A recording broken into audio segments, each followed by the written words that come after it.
So what if I told you that there's this hidden force right inside of you that's pretty much shaping your success, your health, your happiness, everything? Well, in this explainer, we're going to unlock the secrets of Joseph Murphy's classic, The Power of Your Subconscious Mind. We're going to explore the ideas that could honestly change everything for you. Let's get right into it. All right, so the book kicks off by tackling some of life's biggest mysteries. You know, the kind of questions we've all asked ourselves at some point, questions that really get to the very heart of what it means to be human. I mean, just stop and think about that for a second. Why do some people just seem to breeze through life, totally filled with joy, while other people are constantly struggling with sadness?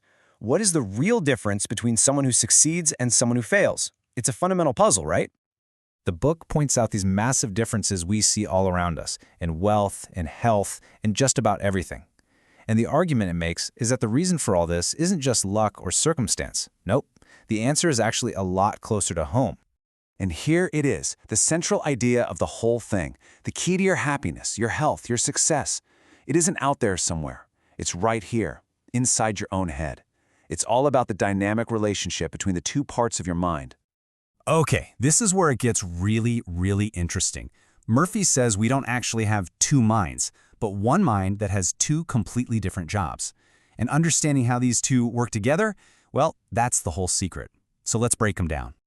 Think of it like this. Your conscious mind is the captain of a ship.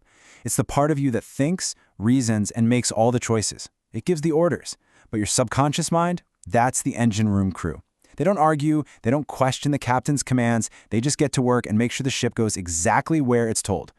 Or here's another great way to picture it. You are a gardener, and every single day, with every single thought you think, you are planting seeds in the rich, fertile soil of your subconscious mind.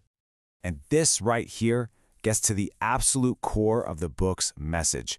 Your thoughts, whether they're about success or fear or money or anything else, they are the seeds. Your subconscious mind is the soil, and it will grow whatever you plant in it, no questions asked. And eventually, those seeds are going to blossom into the reality of your life. So, how does all this work in practice? Well, Murphy argues that this whole relationship between your two minds operates under a universal law, one that's as consistent and as reliable as the law of gravity.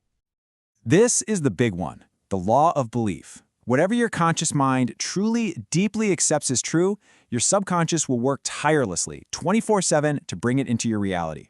And get this, it doesn't care if your belief is good or bad for you. It just accepts your verdict and gets to work making it happen. And this is exactly why Murphy is so adamant about the words we use. When you really get the law of belief, you start to realize just how dangerous a simple phrase like, "I can't," can actually be.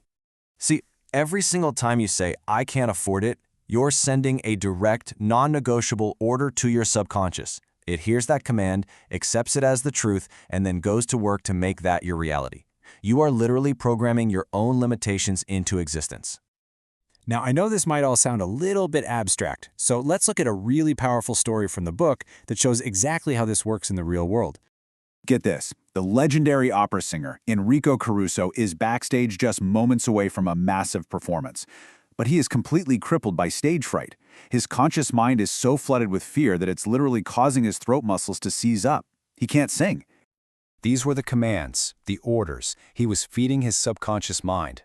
And of course, it was obeying. It was creating a physical reality, a paralyzed throat, that perfectly matched his fearful thoughts. His entire career was right there on the line. But then, in this amazing moment of insight, Caruso realized what was happening. He saw this battle playing out inside his own head. His fearful, conscious little me was sabotaging the immense power of his subconscious big me. He knew in that instant he had to give a new command. He didn't just wish for it or hope for the best. He issued a command. He spoke with total authority to his subconscious, telling his fearful little me to get out of the way because the big me wanted to sing. And just like that, in an instant, his subconscious responded to the new, more powerful command. The tension in his throat just vanished. He walked out on stage and gave one of the most incredible performances of his life. It's a perfect example of how choosing your inner command can completely change your outer reality. So, the big question is, how do we actually apply this? How can you become the captain of your own ship and start giving the kinds of orders that create the life you truly want? The book offers this simple but incredibly powerful technique. The best time to do it is right before you fall asleep, because that's when your conscious mind is relaxed and your subconscious is most open to suggestion. So first you get calm. Then you visualize the outcome you want, not as something you hope for, but as if it's already real. And here's the key. You have to feel the emotion of having it right now. That feeling is what really impresses the idea onto your subconscious. But this isn't just about a 5-minute ritual at night. Your most important job, day in and day out, is to be the gatekeeper of your own mind. You have to consciously choose to reject negative thoughts, whether they come from you or from other people, and deliberately, intentionally, focus on what you want to create: success, health, and abundance.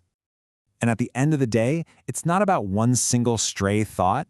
It's about the thoughts you consistently, habitually hold in your mind. By choosing those thoughts consciously and repeatedly, you are literally drawing the blueprint for your future. This right here is the ultimate takeaway from Murphy's work, and it is so incredibly empowering. The power to create the life you've always wanted isn't out there somewhere. It has been inside you this entire time, just waiting for you to give it clear instructions. So, as we wrap this up, I want to leave you with this question. Now that you know how this works, what is the one new command you're going to start giving your subconscious mind starting today? Your future is literally waiting for your orders.